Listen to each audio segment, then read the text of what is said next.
Terima kasih Prof. Sidar. Selanjutnya kita akan lanjut ke sesi berikutnya terkait dengan kardiovaskuler. Kita ada pembicara berikutnya, Dr. Yamin, spesialis jantung dan pembuluh darah, Fellow of American College of Cardiology juga. Beliau adalah guru saya, pengalamannya saya rasa sudah sangat besar. Nah, ini ditampilkan CV beliau. Beliau mendalami kardiologi dari UI juga, sudah menyelesaikan PhD-nya juga, dan Fellow dari American College of Cardiology juga. Baik, dengan tidak menunda lagi, saya undang Dr. Yamin untuk menyampaikan paparannya mengenai diabetes and cardiovascular disease, what, why, and how. Silakan, Dr. Yamin. Terima kasih, Dr. Diki, atas introduksinya. Assalamualaikum warahmatullahi wabarakatuh. Selamat pagi, para sejawat sekalian. Salam sejahtera untuk kita semua. Izinkan saya slide share dulu. Apakah sudah terlihat, Dr. Diki? Sudah, Dok. Jelas sekali, Dok. Terima kasih, Dok. Sudah. Ya, terima kasih. Setelah menikmati presentasi dari Dr. Diki dan Prof. Sidar, saya kira sebagian besar tugas saya menjadi sangat-sangat ringan, dan saya menjadi sangat bersemangat ini untuk katakanlah menyampaikan apa-apa yang penting dari sisi kardiovaskuler terkait dengan penyakit diabetes. Jadi sebagian besar saya kira hal-hal yang sudah disampaikan Prof. Sidar bukan mungkin itu pasti ada hal yang bersifat kekinian dan futuristik. Para sejawat sekalian, terkait presentasi ini saya tidak mempunyai konflik of interest. Kemudian ini adalah outline dari presentasi saya hari ini. Saya akan menyampaikan satu kasus yang kita temukan bagaimana komplikasi diabetes terhadap sistem kardiovaskuler di saat pandemi. Kemudian saya akan menyampaikan bagaimana kira-kira besarnya persoalan diabetes pada bidang kardiovaskuler, kemudian pengaruhnya terhadap kesehatan juga ekonomi kesehatan, patogenesis, bagaimana early detection, tadi sebagian sudah disampaikan oleh Prof. Sidar, kemudian tata laksana, dan apa take home message yang bisa kita ambil. Nah, saya mulai dari satu kasus. Ini sebenarnya kasus ini kita dapatkan pas persis saat pandemi. Ini tadi ilustrasi Prof. Sidar sangat baik. Apakah pasien-pasien COVID ini dengan komorbiditas misalnya diabetes itu bagaimana sangat menantangnya dan sangat sulit kita atasi. Jadi kita perlu juga masuk dalam sistem tata laksana COVID walaupun mungkin tidak di garis depan. Ini adalah seorang laki-laki 48 tahun. Ini pasien datang dengan nyeri dada khas infak 6 jam sebelum masuk rumah sakit.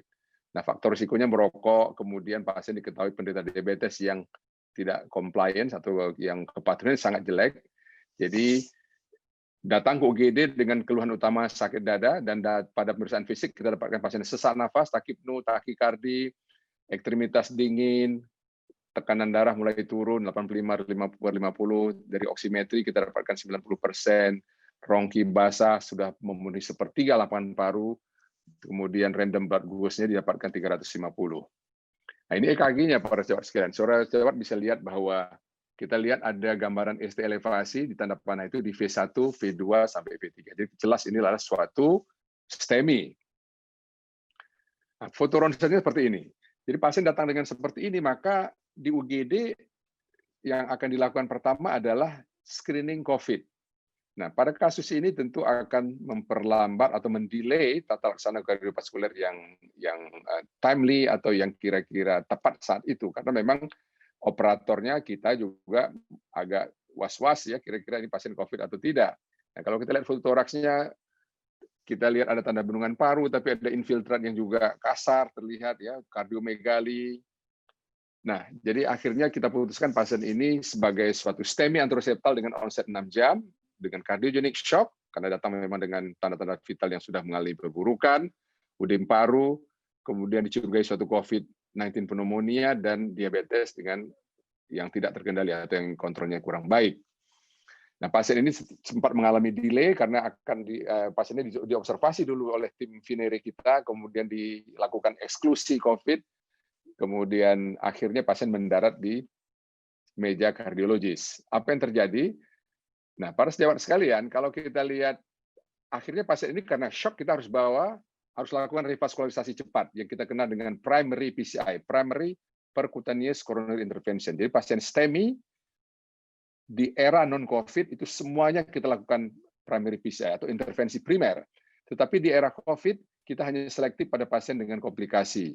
shock, udim paru, atau prolong angina. Kalau enggak, kita akan lakukan dengan memberikan obat-obatan saja atau trombolytik karena kita tahu bahwa cross infection itu sangat berbahaya bagi tenaga kesehatan dan kita tidak punya dedicated lab untuk COVID. Nah, kita lihat para sejawat sekalian, saya tunjukkan di sini hasil angiografinya. Kalau para sejawat bisa lihat ya, ini ada sumbatan di sini, di pembuluh darah utama di kiri dan di kanan. Nah, kemudian di kanan juga demikian dari pembuluh utama yang kiri, kita lihat dari pangkal ini sampai yang dari kursor saya lihat sampai ke bawah itu putus semuanya. Nah, akhirnya kita lakukan intervensi pada pasien ini.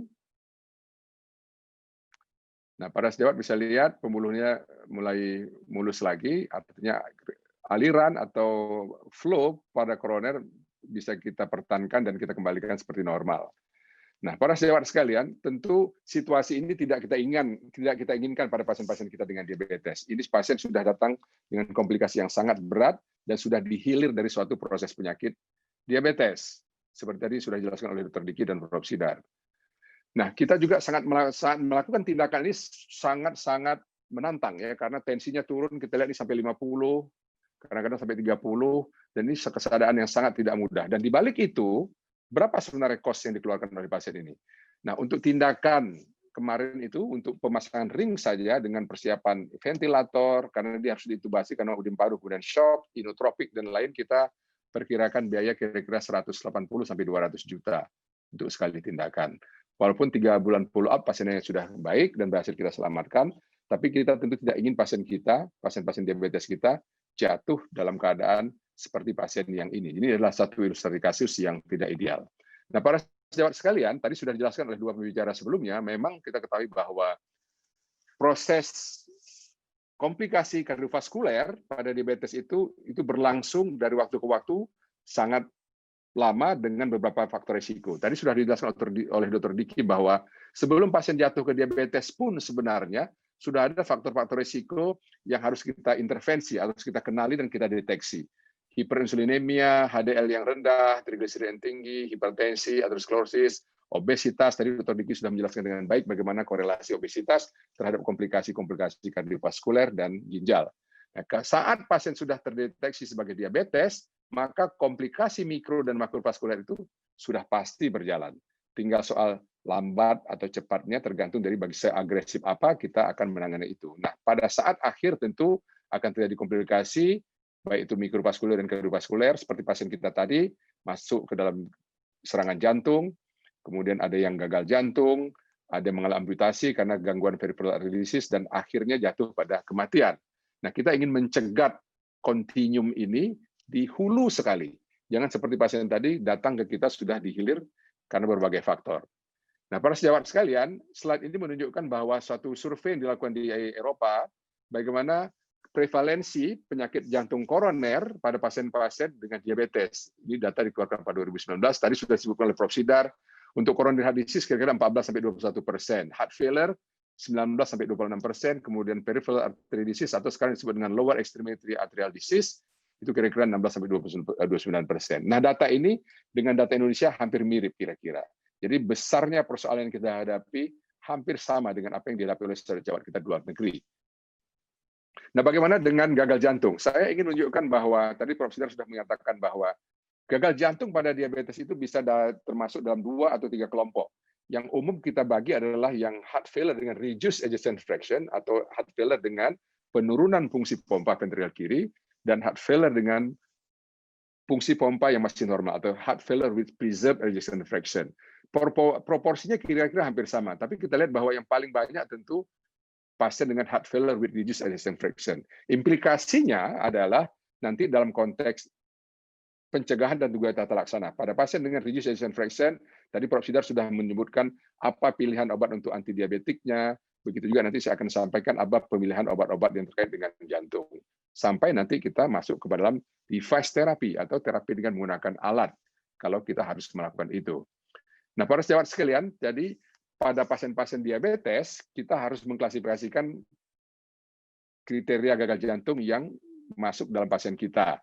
Jadi kalau pasiennya masuk dalam kriteria reduced ejection fraction, yaitu ada yang posisi kanan, yaitu kalau pasien ada gejala gagal jantung, disertai dengan penurunan pompa ventrikel kiri. Sedangkan yang di tengah, yang mid range itu, pompanya adalah masih di perbatasan di tengah-tengah antara 40 sampai 49%, sedangkan yang preserve adalah di atas 50%. Nah, dulu kita hanya fokus pada heart failure dengan reduced ejection fraction, tetapi ternyata banyak sekali pasien-pasien diabetes kita sekarang ini yang juga datang dengan simptom dan gejala-gejala preserved ejection fraction. Jadi gagal jantung dengan fungsi pompa yang masih baik. Dan challenge atau tantangan untuk diagnostik di kedua kelompok ini sangat berbeda. Begitu juga dengan tata laksana atau terapi. Jadi beberapa obat tentu bisa kita pakai di dua kelompok, tapi obat-obat tertentu hanya kita bisa pakai di kelompok tertentu. Nah, saya ingin menunjukkan inilah gambaran ekokardiografi di sebelah kiri yang sekarang kita sedang putar ini adalah gambaran pasien dengan heart failure dengan reduced ejection fraction. Kita lihat terjadi LV dilatasi dengan kontraktilitas yang menurun. Sedangkan yang di kanan pasien diabetes dengan heart failure with preserved ejection fraction. Jadi ejection fraction-nya masih dalam batas normal. Tapi kita punya parameter ekokardiografi untuk menentukan dia mengalami suatu gangguan heart failure atau yang kita kenal dengan diastolic heart failure. Para sejawat sekalian, aspek lain dari segi kardiologi yang kita perlu tentukan atau kita perlu identifikasi adalah atrial fibrilasi atau aritmia dalam bentuk atrial fibrilasi. Kenapa demikian? Para sejawat ketahui bahwa salah satu risiko stroke pada atrial fibrilasi itu adalah adanya diabetes. Nah, kita lihat bahwa new onset atrial fibrilasi, begitu juga dengan persistent atrial fibrilasi, itu terkait dengan ada tidaknya diabetes. Jadi semakin tinggi angka diabetesnya, maka akan semakin besar peluang seseorang untuk mendapatkan atrial fibrilasi. Nah, terkait dengan atrial fibrilasi pada diabetes, kita tahu bahwa diabetes pada AF adalah salah satu prediktor independen untuk terjadinya stroke. Jadi kalau seorang mengalami atrial fibrilasi dan dia ada diabetes, maka rekomendasi saat ini kita harus memberikan oral antikoagulan. Dan oral antikoagulan itu bukan lagi warfarin, tetapi adalah DOAC atau direct oral antikoagulan seperti apixaban, dabigatran, divarioxaban, dan jenis saban-saban yang lain. Jadi kita harus memperhatikan itu karena pencegahan stroke pada diabetes dengan AF sangat-sangat penting. Nah, para sejawat sekalian, nah dampak ekonomi diabetes ini sebenarnya bukan penyakit diabetesnya sendiri. Kalau kita lihat dari survei ini, yang melibatkan kira-kira 300 ribuan pasien, itu dampak ekonominya sebenarnya karena komplikasinya. Jadi kita lihat di sebelah kiri, kalau dia kena komplikasi mata, ginjal, angina pectoris, gagal jantung, peripheral artery disease, infak, serangan jantung seperti pasien yang tadi ya, sekali tindakan aja sampai 180-200 juta, maka diabetesnya sendiri sebenarnya tata laksananya tidak memakan biaya sebesar itu. Komplikasi yang ditimbulkan inilah yang menambah cost. Termasuk kita tahu bahwa di Indonesia pasien-pasien diabetes dengan cardiovascular disease itu termasuk yang menghabiskan dana BPJS yang terbesar. Ya, termasuk dengan tentu tindakan-tindakan kardiologi yang cukup mahal. Jadi para sejawat sekalian kita bisa lihat bahwa betapa pentingnya mencegah komplikasi terhadap impact atau pengaruh ekonomi yang harus kita lakukan. Nah, kemudian saya masuk kepada patogenesis. Karena patogenesis ini sudah banyak dibahas tadi oleh Prof. Sidar, juga oleh Dr. Diki, tapi saya kembali kepada satu prinsip yang penting bahwa kita tahu komplikasi diabetes ini tidak terlepas dari apa yang kita lihat di sini adalah terkait dengan disfungsi endotel. Kita tahu bahwa endotel adalah salah satu, bisa disebut organ, bisa disebut sel, yang melapisi seluruh pembuluh darah dari ujung kaki sampai ujung rambut. Ini luasnya kira-kira 6 kali lapangan bola. Jadi satu tubuh manusia mempunyai luas endotel kira-kira 6 kali lapangan bola. Nah, endotel inilah yang dipengaruhi oleh diabetes. Tadi Dr. Diki sudah sebutkan ada ROS, reaktif oksidatif spesies, kemudian ada faktor-faktor inflamasi yang semuanya berkelanjutan menyebabkan terjadinya aterosklerosis. Nah, para sejawat sekalian, oleh karena itu, karena kita tidak bisa menghindarkan semua organ kita terdiri dari endotel, dari ujung kaki sampai ujung rambut. Jadi komplikasi diabetes akan mengenai semua organ dari ujung kaki sampai ujung rambut. Tadi saya kira sudah dijelaskan dengan baik. Nah, jadi faktor risiko di sebelah kiri, seperti tadi sudah dijelaskan juga, adalah ketidakaktifan secara fisik atau sedentary life, diet yang jelek, merokok, obesitas, kemudian tambah lagi faktor risiko yang klasik, ya, dislipidemia, hiperkoagulasi, gangguan polusi ke lingkungan, metabolic dysfunction. Nah, ini semua nanti akan bermuara kepada gangguan disfungsi endotel atau gangguan endotel, dan itu berlanjut kepada terjadinya diabetes tipe 2 dan berakhir pada komplikasi kardiovaskuler. Nah, jadi di sebelah kiri kita ini sama yang di atas tadi saya katakan bahwa inilah faktor-faktor yang harus dicegah di awal di tempat atau pada pendekatan yang dilakukan secara multidisiplin. Jadi dengan kita melihat mekanisme ini, kita tahu bahwa mengapa tadi sudah dijelaskan oleh Prof. Sidar bahwa pendekatan multidisiplin itu menjadi sangat penting. Nah, kemudian early detection. Saya kira early detection itu terkait dari beberapa komponen. Tadi sudah disebutkan oleh Prof. Sidar bahwa kita harus agresif bertanya, apakah dia datang sebagai pasien kardiologi atau sebagai pasien diabetes atau pasien-pasien umum, misalnya untuk para sejawat yang di lini pertama, di unit pelayanan primer, kita harus lihat resiko atau foto resiko yang klasik sama yang non-klasik. Kalau yang klasik tentu kita ketahui yang biasa itu adalah merokok, physical activity, kemudian ada hipertensi, dan penyakit lain. Nah, screening ini sangat penting. Kemudian screening gejala. Nah, kita harus tanya ada angina atau tidak. Nah, pada pasien diabetes kadang-kadang anginanya tidak termanifestasi sebagai angina yang klasik. Dia merasakan kadang sesak napas dan lekas capek, tidak nyeri dada. Jadi kita harus jeli melihat namanya angina ekivalen atau setara dengan angina tapi tidak manifestasi sebagai nyeri dada. Kemudian claudicatio atau tanda-tanda adanya nyeri tungkai yang terjadi saat aktivitas untuk mendeteksi apakah ada gangguan peripheral vascular disease. Nah, kemudian juga dilihat apakah ada riwayat amputasi atau ulkus, pedis sebelumnya. Nah, pada pemeriksaan fisik tentu tadi sudah disinggung oleh Dr. Diki, body mass index, waist circumferential, tekanan darah, kemudian kita jangan lupa untuk melakukan palpasi atau menilai arteri dorsolaris pedis. Kadang-kadang dengan melakukan palpasi atau pemeriksaan fisik yang baik saja kita bisa mencurigai apakah seseorang jatuh atau ada risiko untuk terjadinya peripheral artery disease atau lower extremity arterial disease. Nah, ini bisa kita lakukan juga dengan pemeriksaan ABI atau anchor barrier index. Nah, secara lab tadi kita bisa lihat bisa dilakukan dengan Doppler kalau memang ada indikasi, kemudian pemeriksaan kolesterol, albuminuri. Tadi sudah Prof. Sidar katakan bahwa albuminuri sekarang termasuk salah satu prediktor atau salah satu faktor yang menentukan apakah seseorang itu high risk atau tidak. Kemudian tentu laboratorium secara C-reaktif protein, kita harus lihat juga tadi marker-marker untuk heart failure, bisa NT-proBNP, kemudian tentu marker-marker yang terkait dengan endothelial dysfunction. Jadi kita mendeteksi disfungsi endothelial sebelum terjadi komplikasi pada organ. Nah, para sejawat sekalian, untuk melakukan klasifikasi atau melakukan stratifikasi risiko, banyak sekali metode yang bisa kita kerjakan. Dan ini bisa di-download dengan mudah ya dari handphone, dari iPad, dan kita bisa melakukan penghitungan atau kalkulasi skor ini dengan mudah dan cepat. Ada Framingham score, ada ACC dan high risk score, ada SC score, kita pakai yang mana saja yang kita familiar dan mudah. Dan variabelnya biasanya seperti katakan Prof. Sidar tadi bisa usia, jenis kelamin, kolesterol, tekanan darah, kemudian obat-obatan, kemudian ada faktor risiko klasik atau tidak. Nah, pasien-pasien dengan high risk biasanya adalah pasien-pasien yang diprediksi mempunyai risiko kardiovaskuler sekitar 20% atau lebih dalam 10 tahun.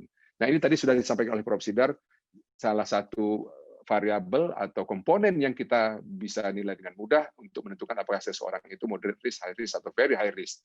Yang paling penting kita lihat bahwa kalau sudah di atas 20 tahun diabetesnya, nah di pasien sudah very, very high risk. Dengan melantukan klasifikasi risiko ini, maka agresivitas kita, kemudian multidisciplinary approach kita akan semakin lebih agresif kita kerjakan pada pasien-pasien ini. Beda kalau pasiennya low risk, tentu kita bisa sedikit mengambil waktu dan mungkin juga beberapa faktor tidak perlu dikontrol dengan lebih agresif. Nah, sekarang tata laksana, saya kira secara kardiovaskuler, tata laksana yang bisa kita kerjakan sangat-sangat biasa. Tadi sudah disampaikan oleh Prof. Sidar, lakukan pengontrolan tekanan darah dengan baik.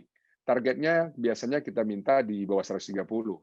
Kecuali pasiennya di usia yang sudah agak lanjut, di atas 65 tahun ke atas atau geriatri, kita biasanya tidak terlalu ketat. Ya. Kita bisa lakukan linear blood control saja, bisa sampai 130-139, sistolik dan diastoliknya 80, karena kadang-kadang bisa terjadi orthostatic hypotension. Bagaimana terkait dengan pengelolaan tekanan darah tadi? Ya, selain obat-obatan, tentu ada lifestyle changes atau pengubahan daya hidup. Dan obat-obat yang disarankan biasanya adalah pasien-pasien untuk diabetes ini, golongan yang kita sarankan adalah golongan renin-angiotensin aldosteron antagonis, misalnya ACE inhibitor atau ARB. Apalagi kalau pasiennya sudah terdeteksi adanya mikroalbuminuria. Nah, begitu juga dengan target lipid, saya kira saya tidak usah mengulang lagi, tadi sudah disampaikan oleh Prof. Sidar, dan kita jangan lupa bahwa target lipid ini selain dengan obat, tentu dengan lifestyle modification. Dan kita harus ingat bahwa kalau statin tidak respon, kita bisa kombinasi dengan ezetimibe, bahkan dengan obat-obat non-statin, ya PCSK9 inhibitor, itu juga bisa kita pakai.